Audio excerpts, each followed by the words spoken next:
Just a quick video of one of these cheap eBay air compressors. It's meant to be a dual pot, and yeah, sorry about that. That's just the dog. Hello, buddy. Titan, shut up. Okay, so like I said, just a quick video of one of these cheap EK compressors, one of these two potters. You can see there's the details on it there. Stop it. Anyway, you can see there it says it pumps between 100 and 150 psi maximum pressure, and between 70 and 150 litres per minute. I hope you can hear this because of that dog. It makes lots of different noises. Anyway, the only issue I've got with it is the cheap hose that comes with it. As you can see, it's a very thin diameter compared to my thumb there. Excuse the dirty fingernails as usual. Very thin diameter, and it heats up really quickly. I'm pumping up these four-wheel drive tyres here. I can't even think of what these are. Let's have a look. And on the side, there we go. So we've got 30 by 950. They're a 15-inch rim. So, but as you can see, they're a pretty big wheel. But thus far, I've been really happy with this, and it seems to do really well. Stop it. Seems to do really well. Anyway, what I've done here is deflated the spare down as far as I can get it, and just give you a quick idea what it's down to. There you go, it's down to about 5-7 psi. So what I'm going to do is show you real time how long this takes to get this up to. I'm going to pump it up to around about 40. So now as far as the connection, just a screw on tight. It's a pretty positive sort of connection. Get it on there. Sorry, one other thing that I don't particularly like about these is the fact that the switch is on the compressor itself. Excuse me. So what happens is when you've got this at the front of the vehicle where you need to have it, to connect it to the battery, and you're connecting, pumping up a wheel at the back. The issue is that your switch is all the way at the front of the vehicle, so you've got to pretty much keep an eye on it, be aware when it's about to get to a level that you want it, or a pressure you want it, and then switch it off. So, all right, here we go.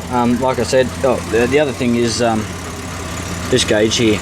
It tends to read a little bit under, but I know that when I get to 50, that's around about the 40 psi for me. So here we go, and you can watch it go.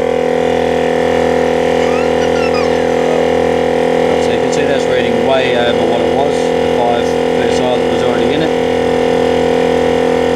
So this gauge is well and truly off.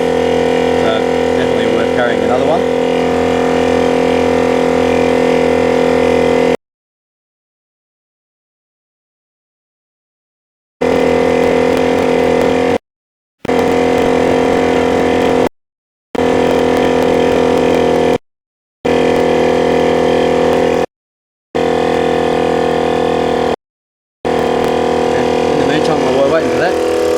This is what we're running off, just a Mitsubishi Lalica.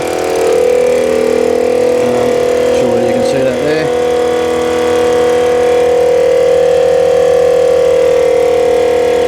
Just figured this was a little bit more interesting than looking at the gauge go up. We won't be able to go too far away because, like I said, she's pretty quick.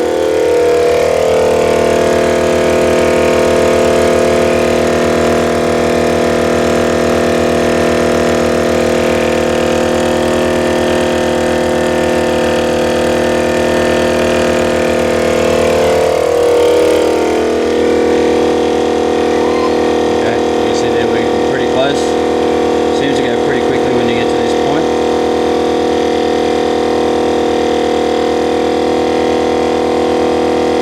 We've got time for a real quick look at the engine bay. It's a V6, 3 litre, been converted to gas. 1996 model. You can see she's relatively clean, had a new battery put in there as well. There's the connection for the compressor there.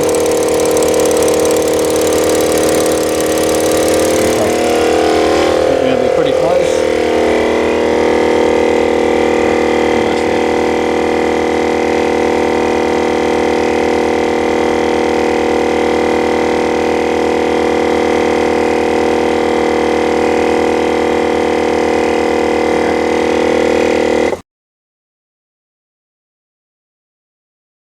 that's going to be just about where we want it, so I'm just going to take that off. Not real easy one-handed, obviously, and not the intended practice, but it works. Reset the gauge there. Sorry, the dog's talking again. Oh, okay, so it's obviously a bit different per tyre. Stop it. I know when I get the other tyres, when I get to around 50, she shows about 40 on this gauge. But you can show that's probably about 45, give or take. So that's pretty quick. I think they probably took about 2-3 minutes, give or take. Yeah, anyway, so that's a quick impression, or quick, yeah, whatever, quick look at these cheap Air compressors. I think I paid about $60, and that was including delivery for this one. Right now that hose is going to be red hot. You can grab it, hold on it.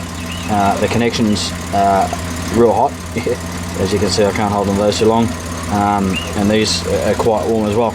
I found what you've got to do once you finish using it, don't put it back in the bag, because obviously it's too hot. You've got to leave it sit out for a while. The base plate's cool enough just to chuck it back in the car, but you don't definitely want to be wrapping it back up, putting it in this bag, otherwise it's likely to melt that. Or you know, obviously put it on your carpet or something leaning over, because that's going to burn a nice hole in your carpet. But other than that, it works fine. As it's seen, probably about 3 minutes, give or take, to pump up a four-wheel drive tyre, which is fairly large. So handy. I've heard that some people have had issues with the switches; they burn out. But you drop in a higher rated switch, and they haven't had any problems with them. Other than that, we'll see how we go. All right, cheers, guys. And just a quick add-on. When I grabbed this off eBay, it come in the bag, little canvas bag, which to be honest isn't really worth a squirt of piss, because it's already starting to tear in the corner there, so you can see that. Look, yeah, bag still works. Chuck it in, chuck it under the back seat, whatever, all good. It also come with the tyre repair kit here, so if you get a puncture, you put the plugs in. I've actually used these on motorcycles or similar sort of style, and works quite effectively. Obviously you probably want to go and get it repaired professionally. Sorry about the reflection. Probably want to get it repaired professionally once you've got it done. Now, that was included in the kit as well, as was this, which is pretty much meant for the obviously tube tyres. I don't know whether I'll be using those on a car or not. Probably more intended for a bicycle or something along those lines. Who knows? But yeah, those all come as part of the kit. And as you can see, I'm not chucking it back into the not chucking it back in there yet. We'll just let it sit there for a little while, making sure none of the connections are actually touching anything. As far as the look, that's cooled down pretty quickly. It's probably been about 5 minutes or so. Going to leave it out for a little while longer, let it cool down a bit more. But you can see she's a good size, pumps plenty of air. At the moment, this is probably about the third or fourth time that I've used it. Others have had disappointing results. They've used it once, gone to use it again, and it shit itself. So I'll probably stick a spare one in as well, which is just like one of those little small super cheap ones, made for pumping up bike tyres and the like. But I guess it will probably do if I get caught out, to put a little bit of pressure in the tyres and get me to a service station or something like that. But anyway, that's it. Okay, cheers again.